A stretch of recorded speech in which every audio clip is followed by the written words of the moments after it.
Gagawin naman natin ay gagawa tayo ng mangga.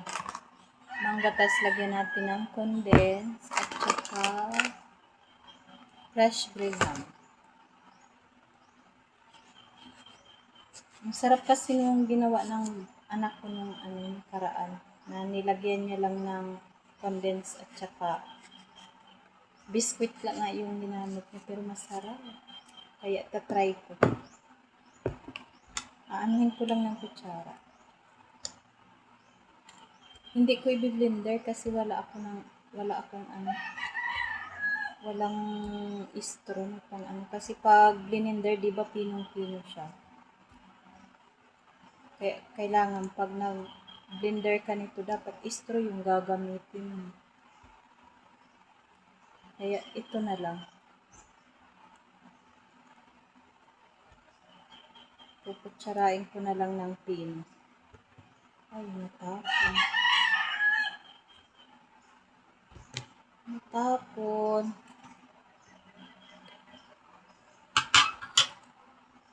Natapon siya, natapon.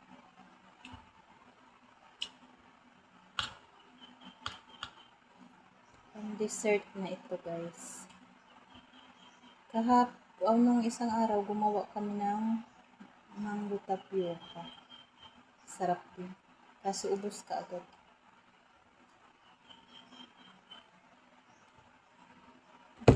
Dessert pag maraming mangga.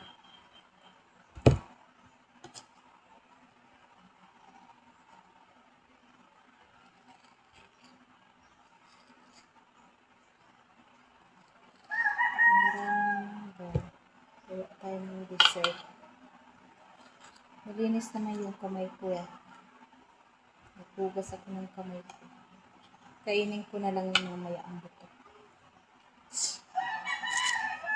Malamig na to dati, guys. Yung mangga natin malamig dati. Nilagay ko kasi sa freezer para pag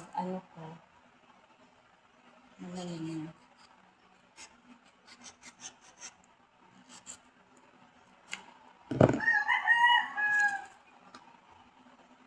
Damihan lang natin. Ayan na, guys. Marami-rami na yung natin. Kakainin ko tong mga buto. Ilalagay natin dito sa dalawang taas. Kami lang naman kasi dito ni Papa. Kaya dito ko maglalagay nito. Tapos lalagyan natin ng condense at saka crushed graham. Sarap ito, guys. Hindi ko na siya blender kasi wala nga ako straw. Okay, wala naman nagtanong, diba? Wala naman nagtanong, sinabi ko lang. Charot lang, guys. Kasi ako lang dito mag-isa. Pag may nakarinig sa charot ako, sasabihin na siraan na tayo ng diet. Charot lang. Huwag siguro natin damihan yung masyado yung para makapaglagay tayo ng may nalaglag kayo.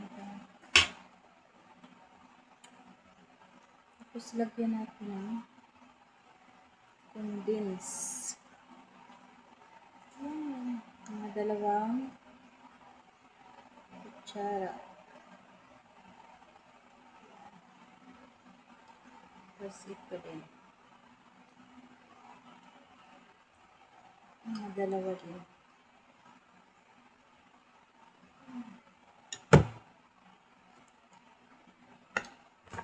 Tapos lagyan natin ito.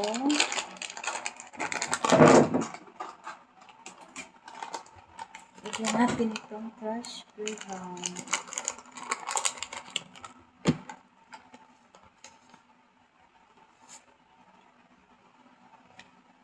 Gindarag ko lang, guys, mangga para makutsara natin. Pero pag nakabili ako ng straw, magta-try ako na i-blender. Try natin haluin, guys. Maula.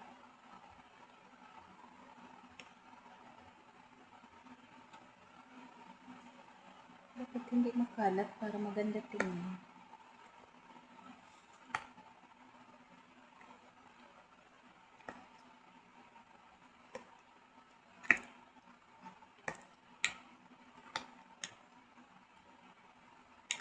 Hahaluin ko lang, tapos ilalagay ko lang muna sa freezer. Para pagdating ng tatata, malamig na ito.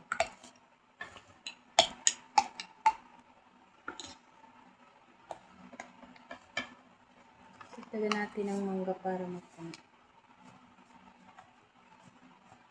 Tama na yung tamis niya.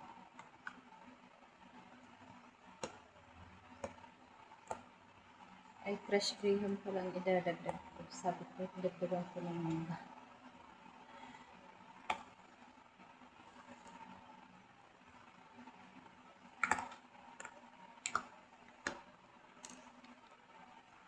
Dapat pala sa ilalim yung fresh graham.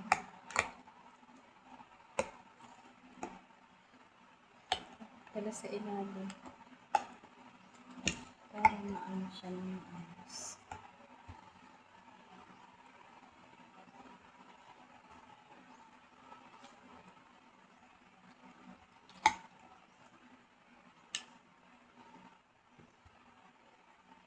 Dagdagan natin guys ng mangga.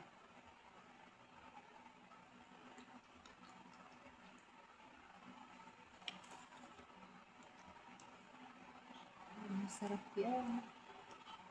Tapos dagdagan natin ng konting gatas.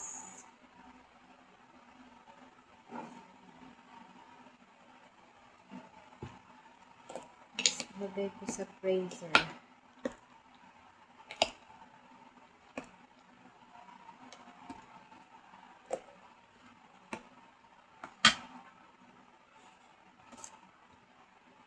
Ito namang isa.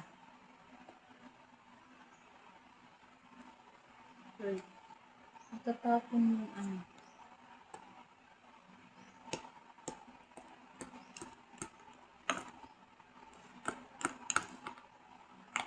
Haluin na lang natin ang parang sa halo-halo.